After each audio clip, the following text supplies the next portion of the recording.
اے پیغمبر میرے بندوں کو بتا دو کہ میں بڑا بخشنے والا ہوں، بڑا مہربان ہوں، اور یہ کہ میرا عذاب بھی درد دینے والا عذاب ہے۔ اور ان کو ابراہیم کے مہمانوں کا احوال سنا دو۔ جب وہ ابراہیم کے پاس آئے تو سلام کہا۔ انہوں نے کہا کہ ہمیں تو تم سے ڈر لگتا ہے۔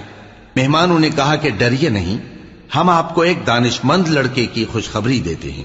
وہ بولے کہ جب مجھے بڑھاپے نے آ پکڑا تو تم خوشخبری دینے لگے، اب کاہے کی خوشخبری دیتے ہو؟ انہوں نے کہا کہ ہم آپ کو سچی خوشخبری دیتے ہیں، سو آپ مایوس نہ ہوں۔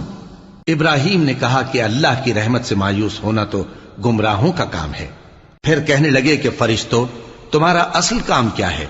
انہوں نے کہا کہ ہم ایک گناہگار قوم کی طرف بھیجے گئے ہیں کہ اس کو عذاب کریں، مگر لوط کے گھر والے کہ ان سب کو ہم بچا لیں گے، البتہ ان کی بیوی کہ اس کے لیے ہم نے ٹھہرا دیا ہے کہ وہ پیچھے رہ جائے گی۔